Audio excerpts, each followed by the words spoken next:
for them to put that on the phone in that two-screen way, it was impressive to see. One of those things where, you see it for the first time and you think, oh, that actually really makes sense. Cool. Yeah. Yeah. It's also apparently not a brick. They've managed to make the thing pretty thin, which is an impressive technological achievement. True. And if you think about the Pixel phones, the last couple of Pixel phones have been impressively thin. And so Google was able to do that here. And again, it's premium stuff at a very premium price. And I'd be curious to see how many people, because we're going to start seeing these in the wild in Silicon Valley. They're due out in a month. How many people are will be willing to shell out that kind of money? And I want to see them in the wild, and I want to see how well they work. Hi, everyone, and welcome to the Friday, May 12th installment of the Silicon Insider, the only uncensored look at life and business in the Valley. My name is Mike Malone, and I'm here with special contributor Scott Budman, technology reporter for NBC Bay Area. Our producer is Jordan Henderson. Our East Coast correspondent is Bob Grove. And our host, as always, is the Silicon Valley Business Journal. So, Scott, we're going to make this quick because you're out there in the field in a few minutes. What are you out there for? Adobe, right? Yeah, Adobe, and if you know, in downtown San Jose, they do the big semaphore, which are those big orange circles that go around in circles. And they launched another puzzle today. Just talked to the artist out in New York. And the last one took like 4 years to solve. So this is one of those crazy puzzles that has become part of the downtown. If you look up to the Adobe headquarters and you see those big circles going around. And sure enough, today is the day we got a new one. I like it. I like the fact they're still doing that. I mean, as an old Boy Scout, I learned semaphore from a, lashed together signal tower. So it's kind of fun. Yeah, I do too. It's a cool part of the downtown. And it shows that among all the technology, we can have some art and some fun at the same time. Right. Okay. The big story, obviously, this week, or at least I think so, is Elon Musk announcing he's stepping down as CEO of Twitter. Interesting. Now, who's going to take the job? Apparently, it's a woman. That's all we know at this moment. Do we know anything else? 6 weeks. Is that right? She takes over? Right. So he puts out a tweet that says, I've found a new CEO for Twitter. She will take over in about 6 weeks. And that's all we know. No other hints as to who it is or anything like that. Any speculation? I mean, it's somebody from inside Twitter, some Valley veteran. If I had to guess, and this is just pure speculation, it would be something else that sort of put me towards the direction of who this might be. And that would be the news that Tucker Carlson is going to start a show on Twitter, apparently. And not so much because it's Tucker Carlson that leads me to this, but now Musk is moving in the direction of, hey, maybe we're going to do some full-blown media on Twitter. They flirted with sports before, and they flirted with long-form video. You may remember Periscope video, a very popular part of Twitter to get the message out, not just in tweets, but in actual video. So if indeed this rolls in that direction, my guess would be someone from the media world, maybe even from a network, to say, okay, I'm going to take over and turn this into not just a way to get the news out there, but more of a network to get the news out there online. And that's something I think that is very timely. And so that would be my guess, is someone perhaps from a network to sort of take over the helm. But boy, that would have to be someone who can work with Elon Musk looking over her shoulder at all times. So who knows who that's going to be? Well, I hadn't thought about talking about Tucker Carlson, but he goes on Twitter to announce what he's going to do. And he gets, 30 million hits in an hour and a half or 4 hours or something like that. And yet he's not going to be part of Twitter. He's just going to use Twitter as his platform. Now, apparently had a long conversation with Musk, and they came to that solution. Now, if Musk was really pushing creating an entertainment site as opposed to just allowing people to use it as an entertainment site, might have gone a little bit different direction on this. We're still speculating, but we're going to be speculating for the next 6 weeks, I'm sure. Right. And even with Carlson, Musk didn't give out too much in the way of how this is working. He says, no, there's no deal. This is just Tucker Carlson wanting to be on this platform. But really, how is there not a deal? And I don't mean a deal like Netflix buying a show or Apple Plus buying a show, but I mean, is Carlson at least getting some stock options or some sort of a back end if indeed people and perhaps advertisers come here? It's an interesting conundrum, and one that Musk probably isn't very good at solving. And that's why I'm guessing someone from the media world has to come in here and figure out, hey, if this thing works, to have someone actually broadcast a show, we're going to want to do it and make money on it. And how do we do that? And I don't think Musk knows how to do that.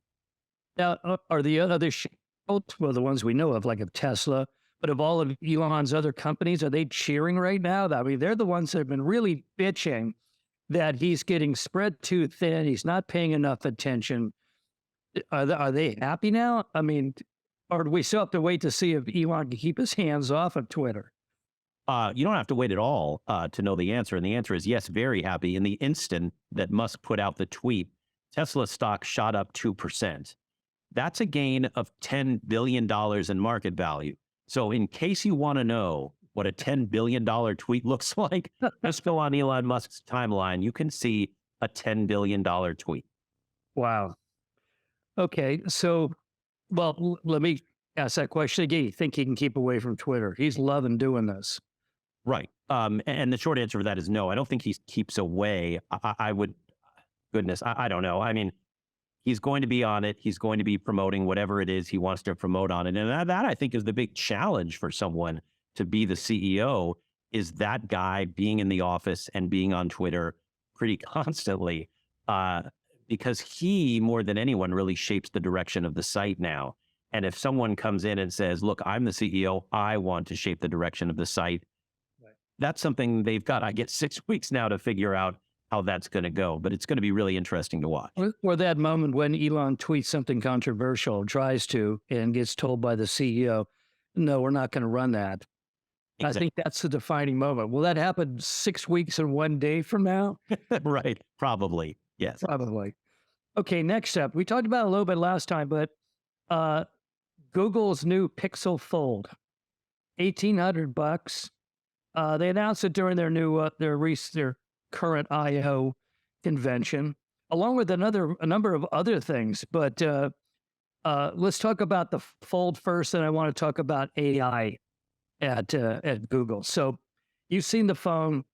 They're accepting pre-orders now. It looks like it's got a 7.6-inch display. It opens flat, but it also has the mode where you can put it at 90 degrees if you're doing selfies and that sort of thing, or tilt it back to look at to photograph the sky. I mean, I hadn't even thought about the fact that you'd be able to have kind of like your own tripod for this thing. Yeah, it does do more than a fold out. And I haven't spent all that much time with folding phones of this nature. I mean, I had a Razr back in the day, but now when you think, a folding phone, it's with two screens that become one larger screen. And this one actually is impressive in that you can have the bigger screen or the selfie screen, and it does it all pretty seamlessly. It's pretty impressive. Now, $1,800 impressive? I don't know. To me, that's the big stumbling block of these foldable phones, is they tend to be much more expensive than the smartphones you got two displays, you got two batteries apparently in this one. You're going to spend more for that. You can't cut that price much more than that, I don't think. Not until the prices of those batteries and all the screens and all the components come down. And remember, we've only recently gotten used to the idea of a $800, $900, $1,100 smartphone.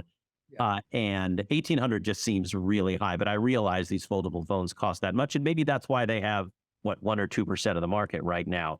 If they catch on, okay, it's double the small screen if you want to watch a movie or play a game or whatever. But I like the one it actually will translate. Yeah. Oh, yeah. That is actually a breakthrough in a lot of ways. And that's something Google has really been a leader on. And it's interesting for them to say, oh, this phone is packed full of AI. I'm not sure what that means. But one of the impressive things that machine learning has brought us is a better translate, a better Google Translate even. And so for them to put that on the phone in that two-screen way, it was impressive to see. one of those things where, you see it for the first time and you think, oh, that actually really makes sense. Cool. Yeah. Yeah, It's also apparently not a brick. They've managed to make the thing pretty thin, which is an impressive technological achievement. true. And if you think about the Pixel phones, the last couple of Pixel phones have been impressively thin. And so Google was able to do that here. And again, it's premium stuff at a very premium price. And I'd be curious to see how many people, because we're going to start seeing these in the wild in Silicon Valley. They're due out in a month. How many people are going to will be willing to shell out that kind of money?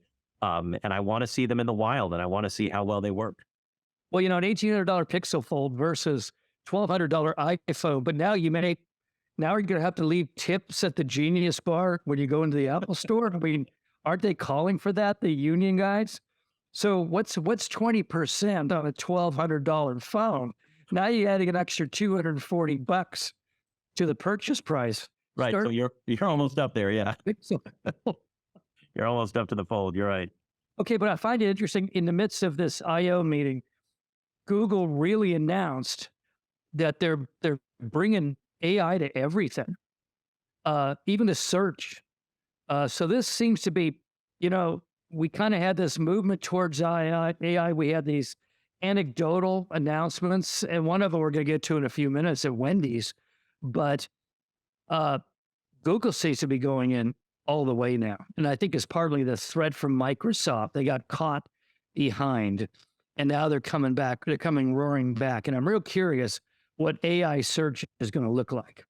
Right. Google showed off a little bit of it, and it talked about it throughout the entire keynote. I mean, it's clearly this developer conference was brought to you by the letters A and I. I mean, everything was AI, including their relationship with Wendy. Some of these things I just have to see, because I don't know how they're going to bring artificial intelligence into this, but Google really wants to put it everywhere. And what made the stock price move on Wednesday as they were making this announcement, and it moved considerably higher, was the fact that they said, we're going to put this into search. And that's Google's big moneymaker. And for them to even talk about how we're going to put this hot technology into our money-making, into our piggy bank is really something that set Wall Street on fire. Yeah. I mean, that's kind of a risky thing, because that is the company. I mean, they produce a lot of other things, but when you get right down to it, it's like Microsoft and, DOS and Word, I mean, Google is still search, no matter what else they keep trying to do. Okay, so it'll be interesting to see what this experience is like. Very interesting. I mean, will this enable you to go anywhere in the world and talk to anybody? I mean, that would be a major breakthrough, wouldn't it?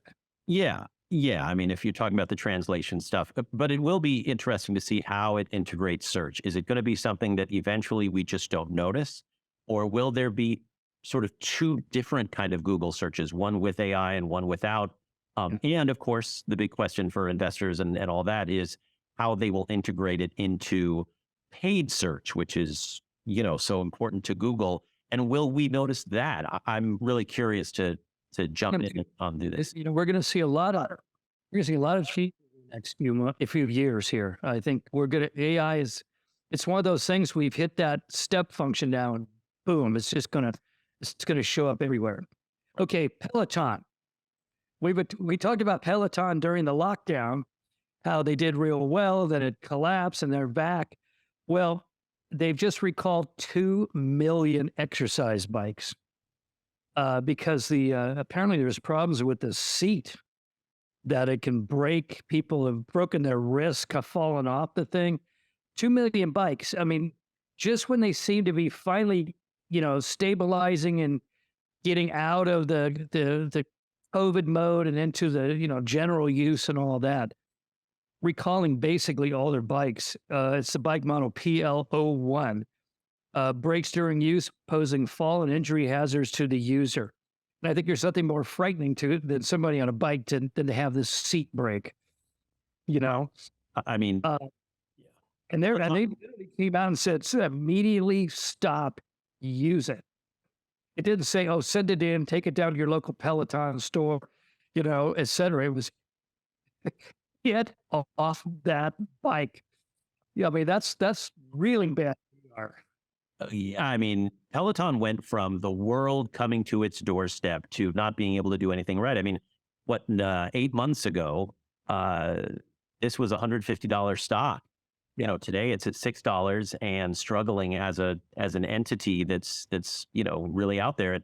And I think it's more than just the fact that people went back to the gym, because look, people went back to the movie theaters, and Netflix is still Netflix, and Disney is still adding well, it was adding subscribers. Talk about that next. Yeah, it was. But in other words, that part of the world stayed with us, the streaming world, and we're still ordering online, not as much as we did, say, a year and a half ago. But Peloton turned out to be kind of a one-hit wonder. That hit being, you're stuck at home and you want to get kind of fit. Now what do they do? Especially if they had to recall 125,000 treadmills. Right, exactly. I mean, they've just had a lot of this. Right. Yeah. Okay, well, maybe they ought to improve their product reliability department before they introduce these things. Okay, well, let's talk about Disney now. Disney came out, and basically the message was America wants to go back to the parks. They don't really want to watch streaming. At least that was the initial headline. Then we find out they lost 4 million users. Everyone thought analysts said they're going to add 1 million users. Instead, they lost 4 million on their streaming services. But then the details came out.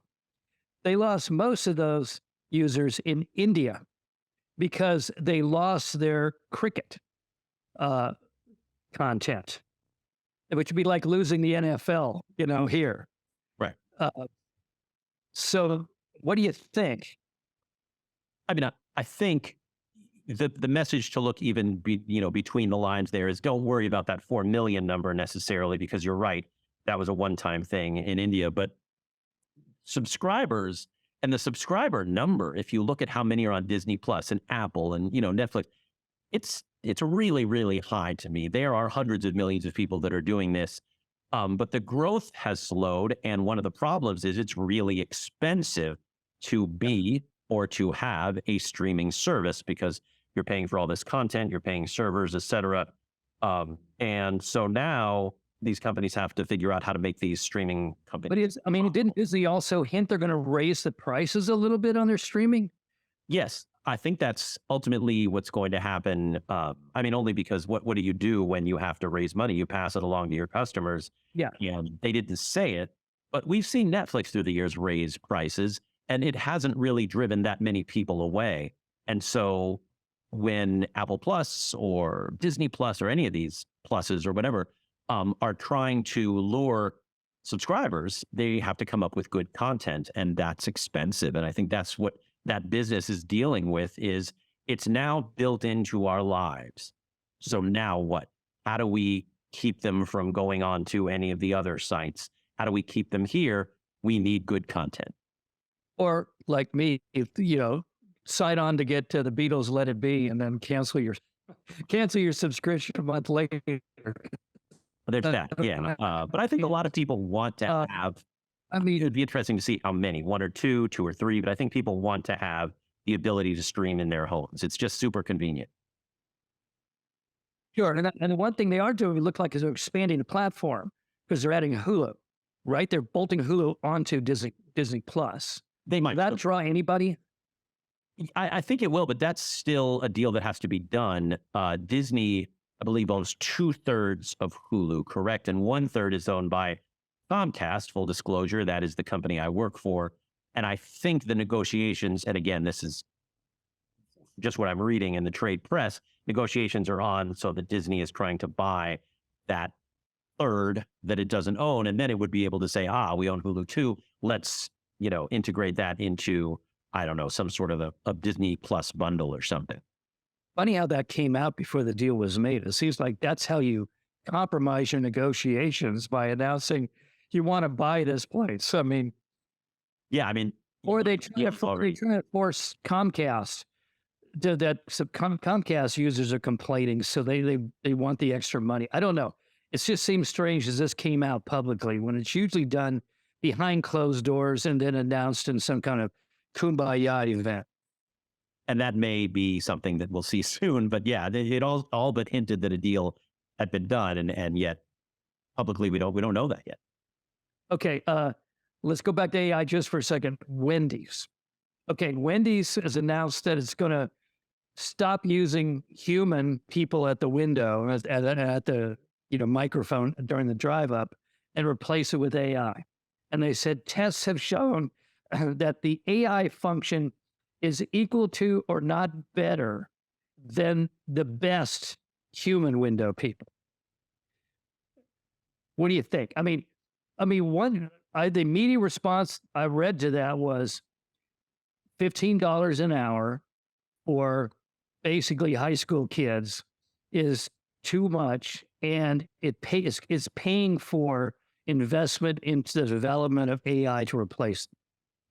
Right. And this may be sort of that one of those first waves where AI does take people's jobs. And as a one-time high schooler who did those kind of jobs, I get it. I wasn't yet firing on all cylinders, and I'd made some mistakes that maybe a smart machine could have done better. But geez, what happens to those high school jobs if that's the first wave of AI takeover? Well, I think maybe it's a glimpse of the future.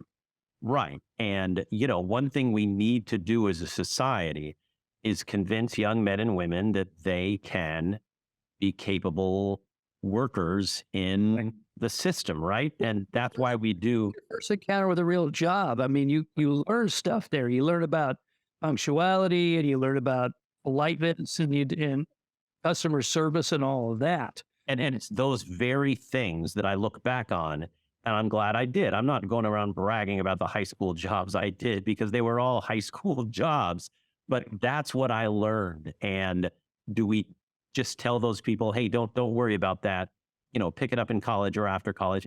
There's a learning curve on these things. When I go through In and Out or some of these places where they're really well done, like Chick-fil-A, those kids are working really hard, and you're really proud of them because they're so disciplined and they're so dutiful. And it's like the greatest training in the world. And if kids are not going to be able to do that anymore. Now, on the other hand, Bob Grove used to tell me about going to McDonald's where he went, where the people at the window really were kind of learning English. And no matter what he ordered, he always got a cheeseburger. Well, but still, I would say, I'll trade. But also my favorite guy ordering stuff from is a challenged individual. He's probably in his early 50s, but he's been doing it for 25 years. He gets everything right. He does everything perfect. I don't think that they used him as a test subject because no AI system could match him right now. And I just love this guy. Right. And I think going back to the teenagers, either that you dealt with or that Bob dealt with, there is a learning curve. I remember being part of that learning curve as a teenager. And yet going through that makes you a better worker later. And I would just hate to think that some of those things went away because we consider them menial or easy or teenage jobs. They're important as a stepping stone. I'll leave it there. Yeah. Okay. And finally, another thing from Grove. He spotted this, and I'm sure our friends at the BBC who actually listen to this show will enjoy this one.